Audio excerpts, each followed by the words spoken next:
What portion of the 118 do you think is being used for the border? What percentage do you think is being used for Ukraine?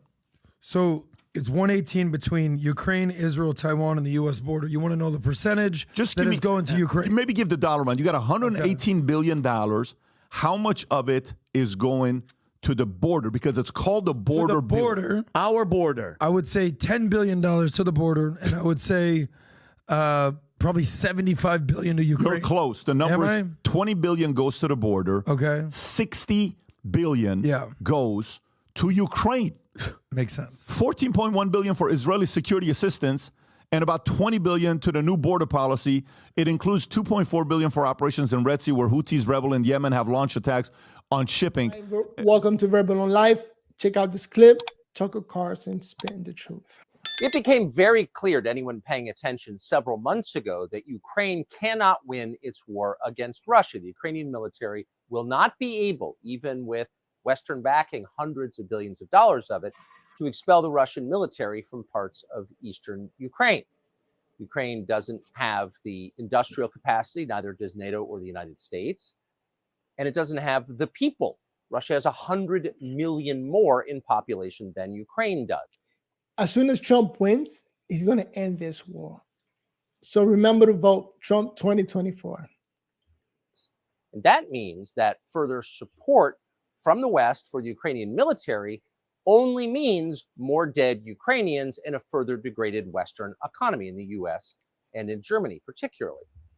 So it's not simply a fool's errand, it's self-destruction. It's insane, it's cruel, it's abetting the killing of an entire generation of Ukrainians. This is very obvious. No honest person at this point will deny it. And yet somehow the United States Senate, which is always several years behind reality in its perceptions, just a few weeks ago, decided to send another $60 billion to the Ukrainian government, which is both corrupt and authoritarian. We need the money for our border. Why are they sending so much money over to the other side of the world?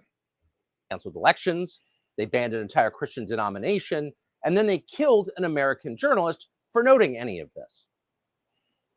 And yet, the United States Senate proposed under Mitch McConnell a plan to send another $60 billion to Ukraine. Well, imagine the surprise of all rational people around the world to wake up this morning and discover this could actually happen. And so with that in mind, we thought it'd be worth talking to one of the very few Republican senators who's bothered to make the counter case. And that would be J.D. Vance of Ohio, who joins us. And again, shout out to everybody standing up against what's going on, against sending all this money to Ukraine when we need the money here. It's just unfathomable. It's us now from the United States. Senator, thanks so much for coming on.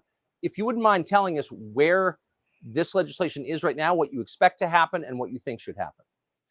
Yeah, Tucker, so there are two big things that will happen here. So tonight we will clear a major procedural vote, or we won't. So this is really the best opportunity tonight to kill this legislation. Encourage everybody to do everything that they can, contact everyone they can to ensure. The Republican got to stand strong and not give in, not give up. Do we really have Republicans representing us? This is going to show. If the money goes over there, the Republican Party got to talk. They got to figure things out. What are they doing? Who are they fighting for? Americans or the border of another country? Sure that we actually do kill the legislation. It is very close. The Democrats have banded together with 17 Republicans. We only need 8 of those Republicans to flip their vote to kill this thing. And I think that we'll get at least one who will, in fact, flip their vote. So that's where it sits in the Senate. The second thing, and frankly, the best opportunity we have to kill this is in the House. And that's part of what I'm trying to do is notify people about how bad this legislation is so that after it clears the Senate, if it does, then it goes to the House and the House has a real opportunity to at least make it better, but hopefully kill it. And I want to say they should kill it, and they shouldn't even bring it up for a vote. You know, we got to stay away from that bill. Come on. Just a couple of things here, Tucker, that are extremely important to know about this legislation. Number one is that it sends $61 billion to Ukraine to fund, as you said, a hopeless war in Eastern Europe. It will decimate the Ukrainian population even more than it's already been decimated. So it's a terrible, terrible piece of legislation on the policy. The second thing I want to say, Tucker, though, is that it doesn't just fund Ukraine in 2024. And this is the most important point. It actually funds Ukraine in 25 and 26. Now, what's the problem with that? Say, for example, that we have a new president in 2025. Trump. That president would be handcuffed by the promises that we are making in law to Ukraine today. If you go back to 2019, Tucker, to try to give you a sense of why this matters. How slick are they? Making it mandatory for the money to go over there. Taking away the ability of Trump to cancel anything. In 2019, the U.S. House impeached then President Donald Trump on the theory that they had appropriated money to Ukraine, and Donald Trump refused to send it to Ukraine. So if Trump is elected president again and become president on January of 2025, he will conduct diplomacy. And if that diplomacy does not include sending additional billions to Ukraine, there is a theoretical argument, a predicate, if you will, for impeaching Donald Trump because they have tried to tie his hands. And the final point I'll make on this, Tucker, is that the Washington Post has already said, based on leaks from inside the intel community, the purpose of this legislation is to tie a future President Trump's hands. We're not just sending billions to Ukraine in 2024. We're trying to make it impossible for the next president to conduct diplomacy on his terms. It's This is so crazy what they're doing. Anti-democratic, and it will lead to endless war all over the world. So the political calculation behind this seems incredibly dark. So does the humanitarian effect. I noticed that no one on Capitol Hill seems interested in finding out how many have died in this war. Reliable estimates in the area, these are not partisan, are that about 400,000 Ukrainians have died. That's about as many Americans as died in the entire Second World War over the entire duration. And it's, of course, a much smaller country. So how do senators, Republican senators, get away with saying we're doing this on behalf of the Ukrainian people, on behalf of democracy, when it's destroying an entire generation and it's not a democracy? Like, what's the thinking here? Well, Tucker, they bought into the propaganda that what is in the best interest of Ukraine is to prolong this war. And so it's all propaganda. Freedom of speech is like freedom of propaganda. Crazy. Zelensky comes to Washington.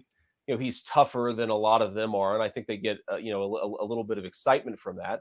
And Zelensky tells them a story that his war is in the best interest of the whole of Ukraine. Now, never mind that there are people within Ukraine protesting the draft. Never mind that the average age of a soldier there is pushing 45 years old. And never mind that the 650,000 wealthiest Ukrainians left the country at the beginning of the war. They didn't stay and fight. So the idea that this is unanimously supported by the Ukrainian population is, of course, preposterous and absurd. No one believes it.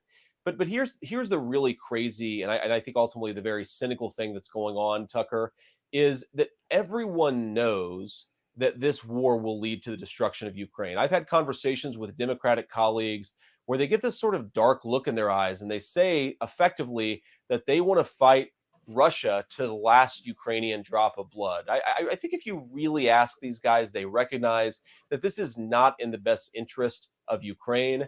This is fundamentally in the interests of military contractors and people who think that America's most pressing challenge is to defeat the Russians. Of course, nobody fact checks what's going on. All we really have is the media, television, telling all these old people, telling everybody what great things we're doing in Ukraine, but nobody's honest. Nobody's telling them what this man is just saying. Shout out to Tucker Carlson for bringing him on and spitting some facts.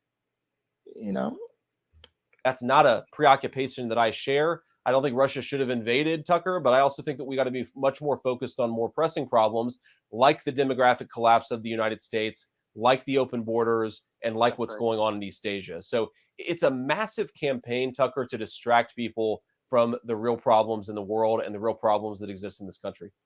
And underlying it all, as you just said, is an impulse that's indefensible and I think deeply immoral. So I'm so grateful for you having the courage to talk about this in public, and I hope common sense in your position prevails. Senator J.D. Vance of Ohio, thank you. Verbal or life.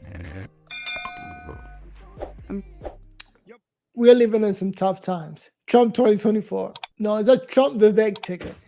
Trump Vivek 2024. All right, so if you've been watching this long, I'm Noel from Verbal on Life. If you haven't subscribed, go ahead and click on that button.